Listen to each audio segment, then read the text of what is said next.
पाकिस्तान में नई सरकार आने के बाद ऐसे संकेत मिल रहे थे, इमरान खान ने बातचीत की बात कही भारत के साथ, लेकिन दूसरी तरफ सरहद के हालात ऐसे बने हुए हैं और पाकिस्तानी सेना कह रही है कि वो जंग के लिए तैयार है। इस तरह के भड़काऊ बयानबाजी उनके जो ISPR हैं उसकी तरफ से आ रहे हैं। देखिए, पाकिस्तान में जो सरकार है और वहाँ की जो फ़ौज है, वहाँ का जो एडमिनिस्ट्रेशन है, उनको सब जो भी कार्रवाई करनी है वो एकजुट होकर करनी पड़ेगी।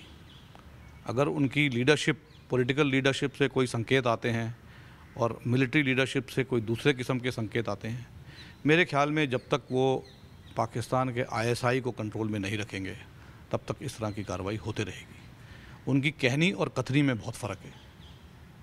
तो हमारा क्या स्टैंड होगा सेना प्रमुख के तौर पर? आप क्या कहना चाहेंगे जो मौजूदा हालात हैं?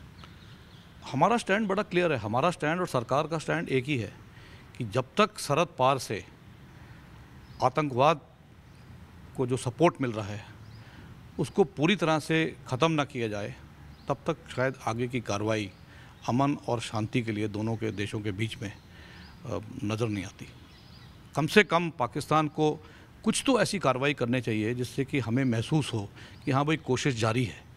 हमें भी ये यकीन है कि ये सारी कार्रवाई एक साथ, एक रात, एक महीने में नहीं हो सकती, लेकिन इस कार्रवाई पे कुछ हरकत हो कि हाँ भाई, वो आतंकवादियों को बढ़ावा नहीं दे रहे हैं। लेकिन जिस तरह के भड़काऊ भाषण आतंकवादियों के आकाओं से आते हैं पाकिस्तान से, हमें तो नहीं लगता कि किसी तरह की रोकथाम उनके ऊपर लगाई जा रही है। एक आखिरी सवाल सर, पिछले साल दो साल पहले जो सर्जिकल स्ट्राइक की गई थी बॉर्डर पर एक आतंकियों के खिलाफ, एक मैसेज देने की कोशिश की गई थी।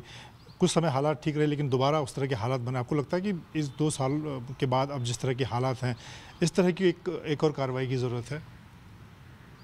एक और कार्रवाई की ज़रूरत तो मैं मानता हूँ है, लेकिन कार्रवाई किस तरह की जाए वो मैं आपको बताना नहीं चाहूँगा।